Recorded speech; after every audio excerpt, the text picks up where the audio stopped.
welcome to this edition, and thank you for honoring the invite to be part of this. As we start, I would like you to introduce yourself in the way you are most comfortable with. Thank you, Mr. Iroye, and I'm happy to be part of your program today. My name is Aremu Shola Stephen. I was born and brought up in Akure South of Ondo State, Nigeria. I'm married with 2 kids. I work as a teacher of design and technology. Yes, that's me for now, Mr. Iroye. What course did you study, and what made you to study the course you studied in school? I studied mechanical engineering technology in the Polytechnic. After my secondary education at Emeka Grammar School, Akure, I was at home for about 1 year waiting for admission, although I couldn't get admission because my parents were bent on me doing medicine and surgery. And I realized that my JAMB scores were not up to, it was not up to what I can use to study medicine and surgery. And in the course of my secondary education, I realized that I enjoy subjects that has to do with calculations, drawings, designs, that has to do with theories, like, in physics, where you say for every action there's equal and opposite reaction. I'll change those things to calculations, And so because I focus more on calculations or subject that has to do with graph, visuals, designs, and that made me to also take further mathematics in my secondary school. I did further mathematics in my secondary school up to my WAEC, West African Examination Council body that I wrote for the exam. And I also did automotive technology, technical drawing. So these are subjects that I think I'm most comfortable with. I enjoy doing them because it has a lot of drawing, graphics, design, and calculation. So, but when I was about to choose my course of subject in the university, in the Polytechnic, in the university, because they wanted me to go to the university, but I couldn't meet up with requirement for medicine. So that was when I started looking at, yes, I used to be a calculative student. Why am I going to medicine? So that was when I said, okay, I was going to try mechanical engineering in the Polytechnic, since I've missed out the admissions of 2 years consecutively. So, and that was when I moved to Rufus Giwa Polytechnic to study mechanical engineering technology. And because of doing that, I find it so easy for me, despite that engineering is a tough subject, People sleep late in the night in the workshop, in the drawing studio, I find it so very interesting. And later on, I went back to do my higher national diploma. And after my higher national diploma, again, I crossed to the university to do my postgraduate diploma also in mechanical engineering technology. So these are the things that informed my decision in studying mechanical engineering. That's really good. I like that. Tell us a funny childhood incident. One of the childhood experience that I can't forget in my life happened when I was in junior secondary school 1, that probably referred to it as year 7 now. Okay. At that time, I got an admission. I was in Emeka Grammar School, Akure, Ondo State, Nigeria, and I was just a new student. It was a dream school for me. It was just one of the best schools in Akure at that time in Ondo State. Everybody wants to go to.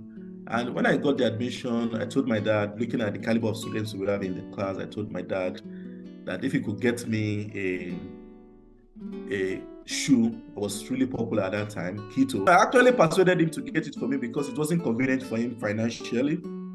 It was like, I think it actually took him some time to get it for me because I actually wanted it, and I would probably be happy to have that. And he did that for me.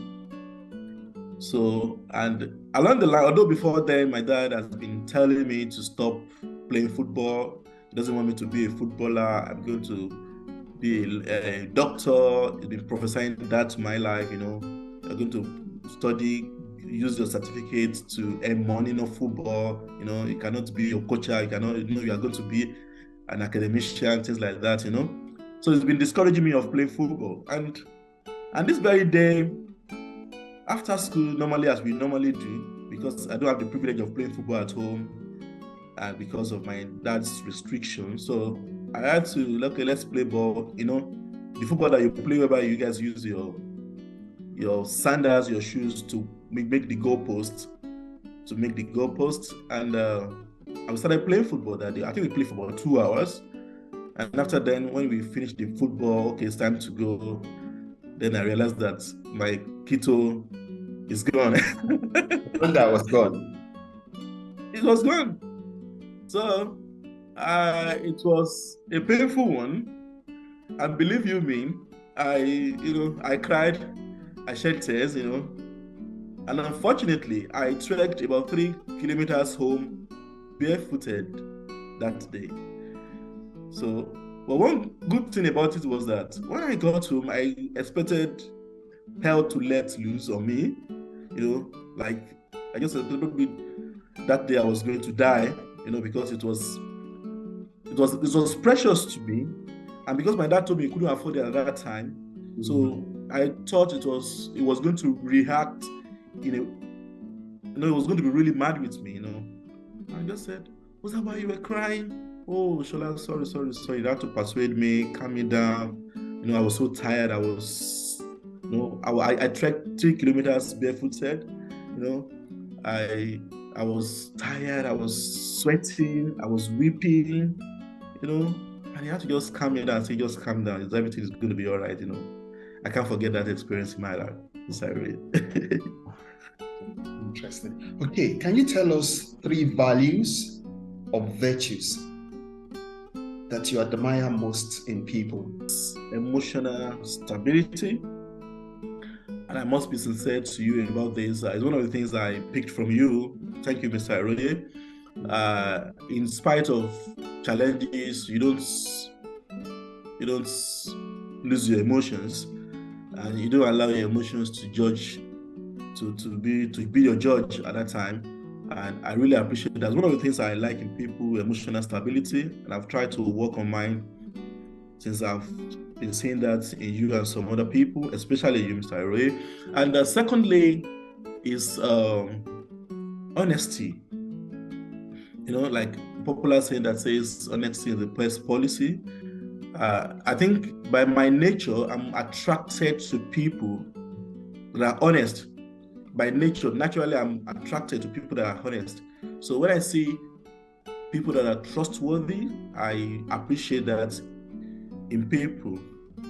Then the last thing is I like people that are focused, people that are focused. So I do appreciate this in people. Great. What would be your happiest career moment? So my happier moment in my career was a time when one of my students was able to achieve the outstanding Cambridge Learners Award in design and technology. Now, what gives me joy was that I was meant to practice in the company as an engineer.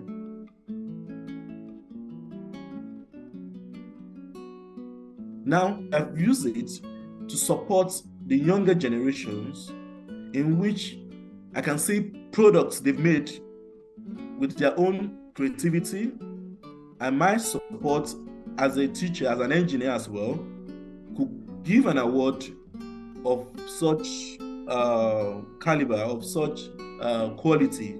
I was the best DT student in Nigeria. So it gladdens my heart, and since that time, I think I was able to get it the second time. I think the second year after that, and I'm still looking forward to getting it in any other country outside Nigeria. So that's been the happiest moment of my career, that I'm able to impact these same engineering skills, workshop skills, computer-aided design, manufacturing, and CAD skills in young generation at secondary school level. Even despite I had the vision of working in a company, and I was not able to do that, yet I can see as this sense of fulfillment that yes, I'm still fulfilled as an engineer and also as a teacher. Okay, what would you say are your top 3 motivations in life? The first one was that my dad was really encouraging me. I get encouragement from my parents daily, when you wake up, they talk to you, they pray for you, they pray, they encourage you, despite that the challenges we were facing at that time, because we had lots of financial challenges. And despite those challenges, they keep telling you, you can be great in life, you can make it, you can be somebody.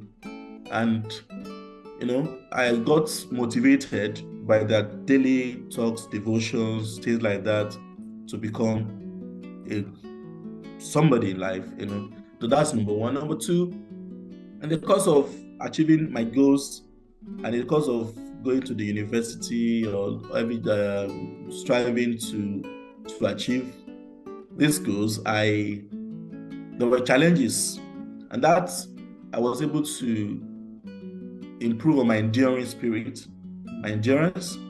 So, and I realized that, in the course of going to school, financial challenges that needed to be to get through, and that improves my enduring spirit, and I kept enduring the time because I have a focus, and the focus is to be a graduate of mechanical engineering, to study to be somebody in life, to achieve my goal, to make my parents great, proud, and to get my family out of poverty.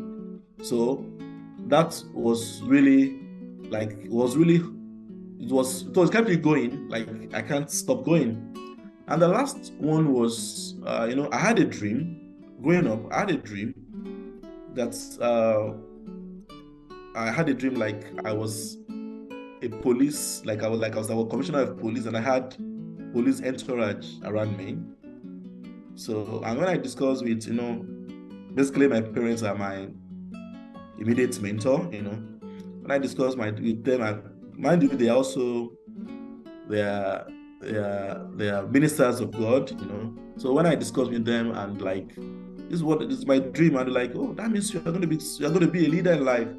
So it doesn't really necessarily mean you are going to be a police officer. They told me that you are going to be a leader in life, work towards it. So that dream kept me going, despite the obstacles I had in the polytechnic, in the university, and even because of my different careers in life. So that dream kept me going, that yes, I'm going places. And when it was time for me to move to Netherlands, because presently I'm in the Netherlands, and I'm beginning to recall that, maybe the dream is now getting to be true now. So that's one of the things that kept me going. Number one, my parents' support, motivations. Number two, I was ready to endure whatever comes my way. And number three, I had a dream that the future is bright. All right, that's good. What food can you eat over and over again? When I got married, one of the challenges I had when I got married, my wife would say, okay, at the morning you eat vegetable, you eat bread and tea. In the afternoon you eat yam and egg. In the night you eat rice or pasta. When she created the timetable, like, no, we are not used to this timetable. We are not really used to this timetable. In the morning we can eat eba. In the afternoon we can eat pounded yam. In the night we can eat pounded yam. Because my dad loves pounded yam, so we can eat pounded yam like 7 days of the week. It's always at dinner. It's constant at dinner. And if in the afternoon too, you want to cook yam for my dad say, why not? Sorry, let me ask this question. But you said you were poor. How were you able to get pounded yam? Well, we are farmers anyway. We are farmers too. Okay. We had farms, and we had farms close by to our apartment, our house, and we also had farms far away. So we are farmers. We can grow our crops. In fact, most times we grow what we eat at that time. Oh, okay. Okay, that's interesting. What would you say are your best 3 decisions ever so far? Let me put it that way. My best decisions ever, number one, it's the course of study. My course of study, the university, the polytechnic and the university, because I realized that studying mechanical engineering is the bedrock to what I'm doing now. It's the bedrock to what I'm doing now. And that is why I can think of teaching design and technology.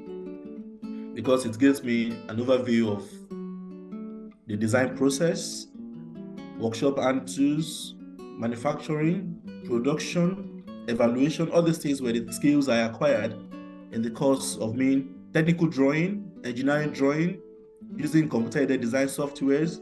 So these were the skills I acquired in the course of me studying mechanical engineering, and in which is why I'm in teaching presently. Because that's what I do as a teacher presently in my school and all the schools I've worked in Nigeria and abroad. And my second best decision ever, is marrying my wife. Marrying my wife was a great decision I think I've really made. You know, when I was about to marry, you know, as a young man, most times we don't think of the challenges ahead. We just want to get married, we just want a partner, we just want to settle down. And I was happy I made the right choice, because even after the marriage, there were lots of challenges. And even medically, she stood by me, you know, and some other things, you know. So I really, really appreciate the fact that I married her. One of the best decisions I've ever made in life. She's supportive, she keeps me going, she encourages me, she doesn't give up, she sees the visions with me as I discuss with her. She's willing to support, she's willing to understand. So it's one of the best decisions I've ever made in life. And the last one I've made, the best decisions I've made so far, probably relocating to Netherlands. I used to be in Malaysia for 2 years. I was in Malaysia for 2 years, in which I felt, okay, Malaysia is a good place for me to stay. So when the offer to come to Netherlands, when I see the offer to come to Netherlands, it was a tough decision for me. But recently I'm beginning to appreciate the fact that I made that decision based on the environment I found myself, my children love it, and the kind of organization I'm working with presently, and some other benefits too that we are getting from the government of Netherlands, even as a foreigner, you know, as an expatriate. So these were the beautiful decisions I've made in life, and I think I will always appreciate them over and over again. What will be your 5 takeaways on a getaway? 5 takeaways on a getaway. Yes, I could remember vividly I had a challenge in 2011 during my National Youth Service Corps in Zamfara State, Nigeria. And the first thing I took was my mobile phone.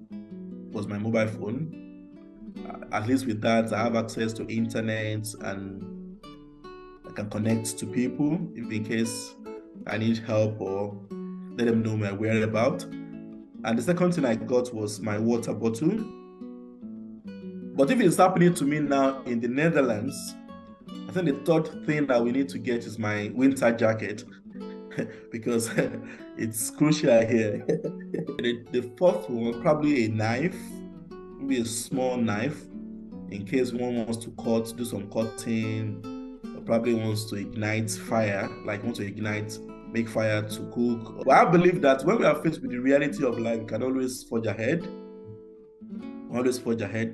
And then the fifth one, it will probably be a multivitamins, because I'll probably need it, because here in the Netherlands, we take vitamin D every day because of the inability because of the varying level of sunshine and things like that, so that the required body nutrient is not missing in the body. So a very good multivitamin container will go a long way to complete the 5 takeaway packs. Talking about books now, what would be your top 3 books? I'll probably go for An Intelligent Investor. Then I also The Leader That Had No Title.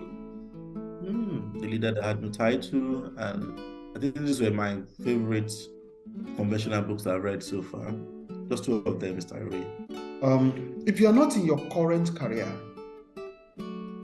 probably as an engineer or as a teacher of design and technology, what career could it be, or what career would it have been? Yes, when I finished my polytechnic education, or let me say in between, when I finished my national diploma program, I went for 1 year industrial attachment. So in the course of doing my 1 year industrial attachment, I ventured into partisan politics, in which I started campaigning for people at that time. And I realized that was the day I spoke in a town hall meeting. That had the then local government chairman of Akure local government chairman. And I was really, I got a very good ovation. And to the point that, after the meeting, some of the leaders were coming to me for me to join their political party, things like that. And I became so relevant in my area at that time, when it comes to the politics of that time. So, and since that time, I've been trying to follow political news and some other things, national issues. So if I had not studied mechanical engineering, I probably would have gone for a course like maybe political science or international relations, because there are things of interest to me now as an adult. Are there things you would like to correct? If there are, top 2 things you would like to correct in your past. I'm not sure that probably anything I probably want to correct. I would think there are things I probably want to correct, apart from maybe in the course of making my decisions, like trying to let people understand me. Maybe I could just be more polite in doing that, because I realized that when we disagreed at that time, because I disagreed a lot with my parents, but most times I'll still come back to beg them, I'm sorry, because overreacted. And I mentioned something about emotional stability the other time. It's one of the skills that I've learned from people, and especially you. So if I have the privilege of taking those decisions again with my parents, I'll probably be more polite in doing that. But apart from that, I think I'm pleased with some of the decisions I've made so far in life. Wow, that's great. My last question, your top 3 counsels to young people. What would be your top 3 counsels to a typical young person? Well, I'm going to tell them to look inward within themselves. That's the first thing. I want them to look inward within themselves. They should identify their strength, especially before in their subjects. For example, when I was in the secondary school, the first thing I did was I realized that anytime we do calculations in physics, chemistry, even if it's in economics, I perform well or better in that subject. Anytime that starts to be do with calculation, plotting graphs, things like that, I excel. But it has to do with what you have to sit down and read pages, paragraphs, books. I still pass, but not as much as when I have to solve problems, solve calculations, prove theorems, and apply them in what I do. So the first thing is identifying their personality. I want them to first identify themselves, identify who they are, their strength, their skills before the choice of making the decision of doing mechanical or engineering. And in the course of doing engineering too, is interesting. Yes, even when you have the skills, you are good in mathematics, you enjoy solving equations, drawing, solving problems. Okay, even at that, there are so many challenges as well, because most times you get to a point whereby you are faced with things, you are stuck, you are stranded. It's looking as if the product will not work. Like it seems as if you can't solve the problem anymore. And at that point in time, people get disappointed, discouraged, drained. So at that point, you need to have your enduring spirit. You need to be able to endure and take time to reflect on the processes, the procedures, and you must be the type of person that is not lazy. Like you can't be lazy, because most time you have to. There was a day I was designing a gear. Drawing a gear is not an easy task in engineering. I was drawing a gear. You had so many calculations to draw the wheel. And I'd finished it. I was drawing the last foot before I realized that my calculation was wrong. So it means I will have to go back from the starting point to check my calculations and start all over again. So I will encourage the youth to identify yourself. Don't be lazy. Don't be afraid of going back to correct errors in the course of making things work or making things right. So if you actually want to become an engineer, I studied some other. There were some borrow courses from civil engineering, electrical engineering that we did, and I realized that everything has to do with problem solving. So with that, you have to be able to endure and be able to go back if in case you need to correct it. And the last thing is, I would charge them to set short-term goals, personal target. Yes, we go to the university to get trained. We get to the university to get to become a better engineers, designers, or any course you want to study. But you don't get everything in the university. You don't get everything in the polytechnic, in the College of Education. There's some personal things I've learned so far that I'm using presently in the course of, and I'm using presently as teacher or as an engineer, which I wasn't taught in the school.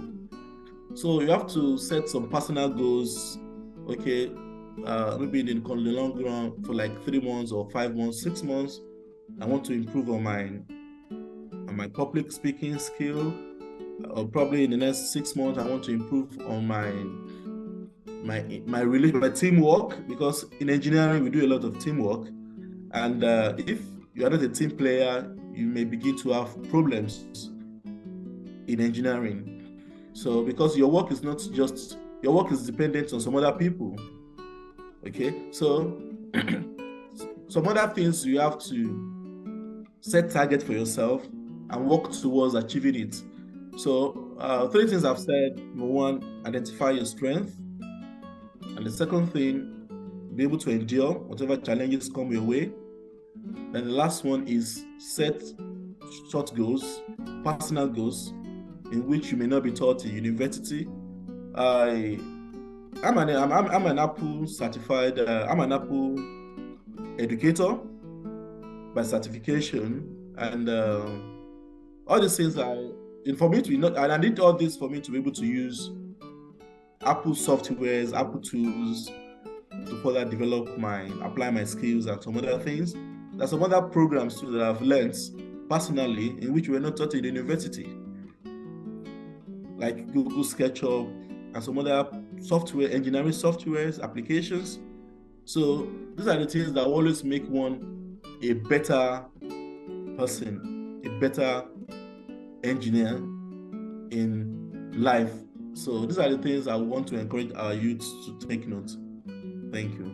Wow, thank you so much for making this possible.